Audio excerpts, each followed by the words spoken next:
Ave Maria, cheia de graça, o Senhor convosco. Bendita sois vós das mulheres, bendito é o fruto do vosso ventre, Jesus. Santa Maria, Mãe de Deus, rogai por nós, pecadores, agora e na hora da nossa morte. Amém. São Padre Pio, intercedei por nós. Olá, caríssimo, paz e bem, Deus abençoe. Que alegria ter você conosco. Sou eu, missionário católico, deficiente visual, Enio Viana. Se você quiser ficar próximo missionário, me siga pelo Instagram, que eu vou colocar na tela a partir de agora.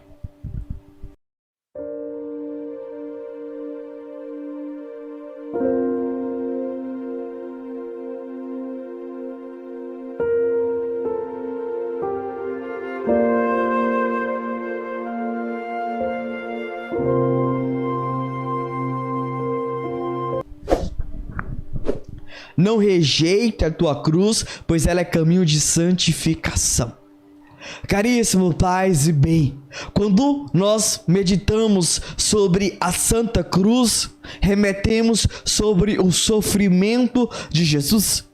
Mas quando a gente olha e aprofunda um pouquinho sobre isso, nós entendemos que através da morte e através da cruz de Cristo, trouxe para nós mais uma vez a abertura do céu para mim e para você. E só isso você já poderia aplaudir na sua casa e entender. Cruz não é momento de a gente desanimar da vida nem desistir, mas sim glorificar um Deus que através da sua morte, através do seu caminhar aqui na terra, da sua peregrinação, abriu o céu para mim e para você.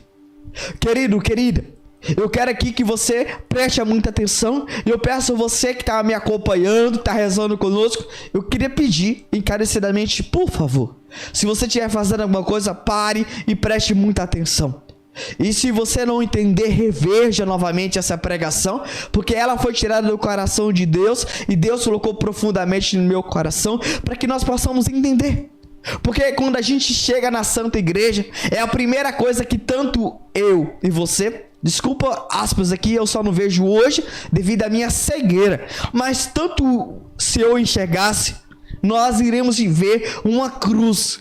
Mas não a cruz de onde um Cristo ali morreu e parou, não. Não é uma cruz de derrota, mas uma cruz vitoriosa. Uma cruz que trouxe para mim e para você esperança. Esperança de um céu, esperança de dias melhores, esperança de saber que nós seremos felizes eternamente. E é isso que eu e você precisamos hoje entender. Porque se Jesus passou por esse caminho, ele precisou fazer a vontade do Senhor. E é por isso que eu quero convidar você a ficar comigo até o final. Eu vou aqui explicar uma coisa aqui para que você entenda aqui quando eu estiver falando. Quando eu estiver falando a palavra barba azul, eu tenho certeza que você sabe o que eu estou referindo. Tá bom? Eu não vou ensinar outro nome. Barba azul é o nome que Padre Pio chamava ele. Perfeito? Entenderam? Eu vou dizer barba azul, que é melhor para todos nós, tá bom? Querido, querida, quando Jesus chega para Pedro e para os seus apóstolos, o que dizem que eu sou? Pedrão, aquele homem que Jesus disse: em ti eu vou edificar a minha igreja. Naquele momento, Pedro, iluminado pelo Espírito Santo, lembra disso, iluminado pelo Espírito Santo, ele diz: tu és o Messias. Mas se a gente vê um pouquinho atrás na palavra do Senhor, vai dizer: dizem que tu és João Batista, que tu és Elias, que tu és um dos profetas. Mas Pedro, ele disse: não, tu és o Messias. Nós percebemos que naquele momento, naquele instante, ele foi iluminado pelo Espírito Santo. E é isso que eu quero que você entenda aqui. Agora Jesus começa a falar da vontade de Deus.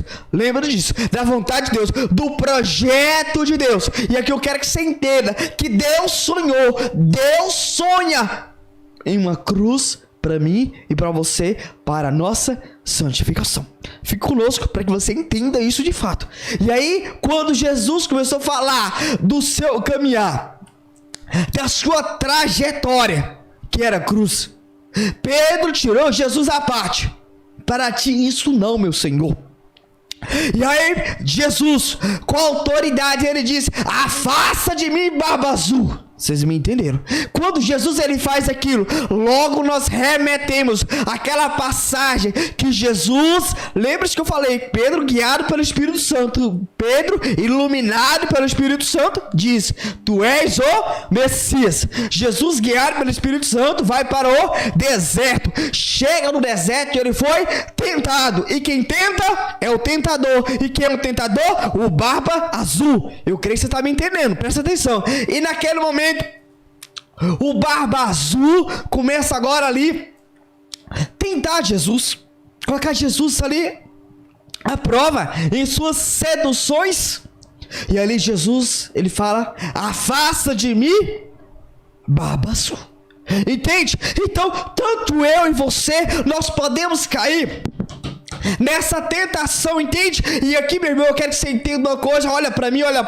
Eu tenho aqui a mão direita e a mão esquerda. Nós precisamos separar isso. Muitos de nós não estamos separando isso. Isso é o maior erro. Porque muitas vezes nós achamos que a cruz é simplesmente sofrimento.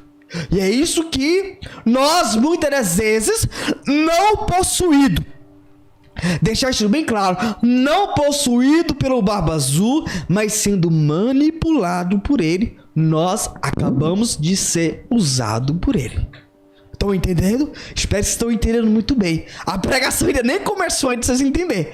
Querido, Jesus fala: afaste de mim, barba azul. É isso que eu quero que você hoje entenda. Primeira coisa, quando Jesus ele finaliza ali com Pedro, ele fala: se tu quer me seguir. E agora eu pergunto que eu falo para mim e para você. Se tu quer seguir a Jesus, existe duas coisas. Primeira coisa, renunciar a si mesmo. E depois, pegar a sua cruz. E é isso que aqui eu quero que você entenda. Eu quero que você preste muita atenção nesse detalhe. Wênio, por quê? Vamos lá entender isso. Irmãos e irmãs, nós sabemos que nós temos 3 inimigos: o mundo, a carne e o barba azul. Eu vou ficar somente na carne.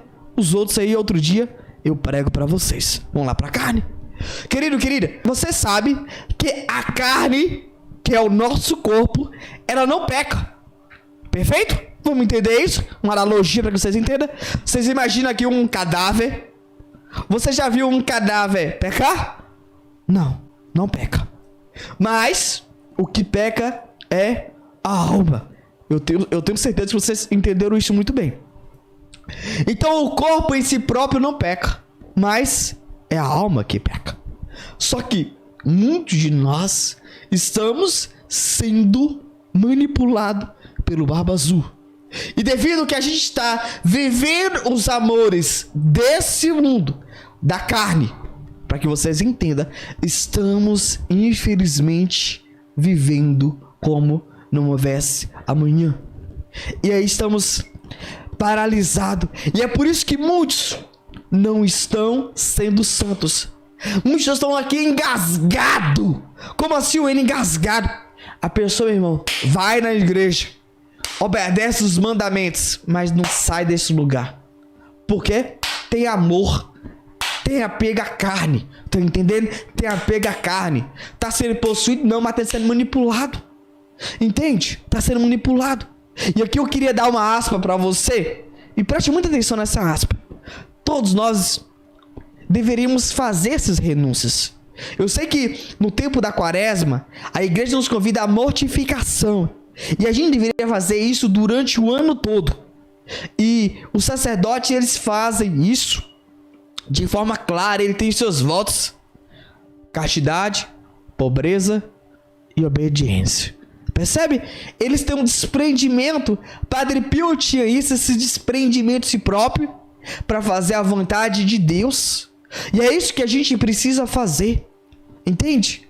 O que é isso, N? Muitos de nós, meu irmão, somos como um animal. O N, como assim? Lembre-se que animal não tem alma. O animal, ele não pensa como nós pensamos, não tem essa sabedoria. O que o animal acontece? O animal é assim: ele foge da dor e vai pro prazer. Não é isso? Presta atenção. Você pega um cavalo e coloca ele na charrete. Você bate nele, ele foge e ele trabalha pra você. Não é isso? Exatamente.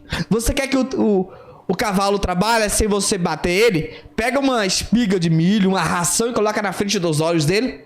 Ele vai correr querendo pegar, mas ele vai estar trabalhando. Percebe isso? Muitas das vezes nós somos isso. Buscando só o prazer. Buscando só o prazer. Esse amor pela carne. Entende? Muitos de nós estamos desse jeito. E é por isso que muitas das vezes nós vamos nesse amor. E é por isso que a gente não pode rejeitar a nossa cruz. Tá entendendo? Nós precisamos, de fato, meu irmão, entender uma coisa. Vou te dar um exemplo aqui concreto. Uma analogia, outra analogia que eu preparei para vocês é: você que é pai, você vai me entender muito bem isso.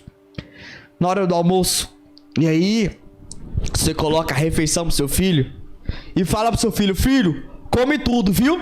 E depois do almoço vai ter uma sobremesa, vai ter um refrigerante. E aí o filho faz birra, mas fala: filho, depois do almoço tem sobremesa e tem refrigerante. O filho come? Sim, porque ele precisa de nutriente. Entende? O que aconteceu nesse momento ali? Você colocou limite no seu filho. Meus irmãos e minhas irmãs, eu e você temos consciência disso. Mas parece que tanto eu e você nós não entendemos desse limite. Nós precisamos limitar a nossa carne, porque a nossa carne pede o prazer desse mundo. Entende? Nós buscamos uma felicidade que não é o agrado de Deus. Eu vou trazer aqui um exemplo para vocês vão me entender aqui, logo, bem claro aqui. Eu e você, se nós olhar para sair na rua aí e você ver um jovem se drogando, você vai falar assim: aquele jovem ali tá drogando em busca de uma felicidade, mas é uma felicidade que destrói. Em si, aquele jovem sabe daquilo que ele está fazendo? Não.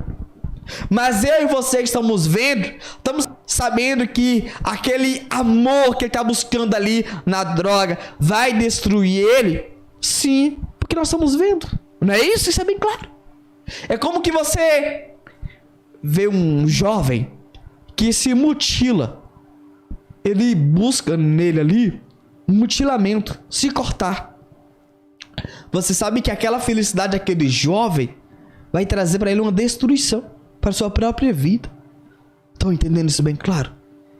E, irmãos e irmãs, eu quero aqui conversa de pai espiritual, você que me acompanha e reza comigo. Eu queria aqui, de forma bem clara aqui para vocês aqui. Nós precisamos entender, tem momentos da nossa vida, nós somos cegos devido às nossas paixões, devido aos nossos apegos, né? E a gente acaba achando que estamos fazendo certo. Por quê? Nós somos apegados àquele. E a gente muitas vezes não vê que a gente está naquele apego. Entende? E aí os outros ali vê, dizem para nós, mas porque a gente está cego, a gente acaba não aceitando. Eu já presenciei diversas vezes, eu cheguei para uma pessoa e disse: você está em pecado. Mas de forma fraterna, com caridade, com amor, não com ignorância. E ela veio com pedra sobre mim e não aceitou a minha repreensão, minha direção espiritual, minha ajuda. Tudo bem, aceitei, ela não aceitou. Estava apegada na sua felicidade da carne. Eu agora rezo por ela. O dia que ela me procurar, me ajuda, eu estou aqui. Mas é isso que muitas das vezes tem acontecido. Então nós precisamos nos renunciar. Saber que nós precisamos colocar limite, tanto em mim e você. Entendi isso? Eu quero que você entenda esse detalhe aí agora. Vamos pular para a próxima coisa. A primeira coisa que eu expliquei para vocês é renunciar. Depois eu expliquei sobre os limites. Agora vamos entender cruz. Eu quero que você entenda aqui, eu quero falar com muita delicadeza para vocês. Deus de toda a eternidade, Ele pensou em uma cruz de santificação para mim e para você. Exatamente. E com isso eu quero que você aqui, meu irmão, minha irmã, não é a cruz que paralisa a sua fé. Não. Vou aqui explicar para vocês. Com uma pessoa que está rasa na fé, que não está muito alicerçada, logo ela sai da santa igreja, logo ela reclama, murmura. Da mesma forma foi Pedrão, lembra de Pedrão lá no início? Pedrão, quando Jesus começou a falar da cruz, ele... Isso para ti não, meu Senhor. O que Jesus disse? Afasta de mim, barba azul. E é isso que a gente precisa entender. Por isso que a gente está engasgado, que eu disse a vocês, engasgado, entalado, atolado, paralisado em nossa fé. Nós precisamos buscar ir para águas mais profundas, para a nossa santificação. Querido, querida, eu queria que você pudesse nesse instante refletir. Entenda uma coisa aqui.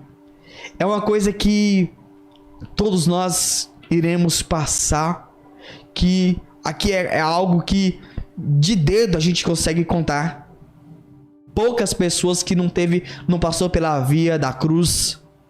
Então eu quero, aqui não é para te desanimar, mas eu quero dizer que ou você está passando ou irá passar por uma via da cruz.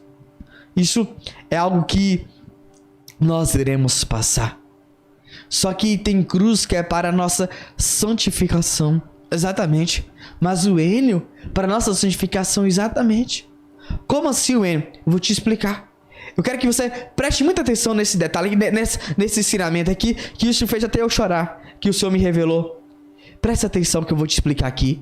Você pega, casa com seu esposo, seu esposo é casado, seu esposo... católico, desculpa, é batizado, o seu esposo é crismado, vai na Santa Missa, ele é uma pessoa companheira, está com você sempre, e você e seu esposo gerou um filho. E nesse filho que vocês geraram, vocês educaram, levaram para catequese, ensinou a Santa Igreja, ensinou que deve ir para a Santa Igreja, ir para a missa, adorá-lo, o único Deus verdadeiro. E chega um momento que seus filhos entram na faculdade e se desvia. E aí ele agora diz que é ateu, ascético. Tem cruz que tanto eu não podemos rejeitar. Como assim, N? Não existe ex-filho. É um sofrimento que você, pais, irá passar. Tem cruz, não tem como assim, eu não quero essa cruz, não. Vai ser uma dor lacerante vocês passarem por isso. Vocês saberem que vocês educou seu filho na fé, na doutrina, e agora aquele filho é pagão, ateu. Entende? É uma cruz que você vai chorar, você vai ter que suportar, e você vai ter que carregar. Mas eu queria dizer que Deus sonhou com essa cruz para você e também para o seu cônjuge. E também Deus sonhou com a cruz para o Enio também, para minha santificação. E é através dessa cruz que irá te santificar. Eu queria trazer aqui um exemplo aqui, se você me permite, de Santa Mônica. Mônica também educou muito bem Agostinho. E olha a cruz que ela carregou de Agostinho. Nós sabemos o tanto tempo que ela rezou por ele, mas ele se converteu. E Santa Mônica e Santo Agostinho. Então foi essa via, foi essa cruz que santificou. Mas foi uma cruz vitoriosa. Não foi uma cruz que derrotou, não. Então, aqui eu queria finalizar. Não rejeite o teu filho, mas persevere na oração, entregue para o Senhor. Lembre-se que você limitou seu filho lá no início. Eu trouxe aqui, eu interliguei no início até o final dessa pregação para que possa te ajudar. Talvez você está passando por uma cruz, mas eu quero dizer uma coisa. Essa cruz talvez você não tenha como rejeitar. Essa cruz irá te santificar, não rejeite.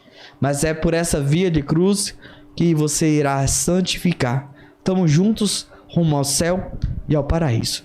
Vamos agora ler um relato, retirar do nosso site. Preste atenção nesse relato, por favor, que vamos ler a partir de agora.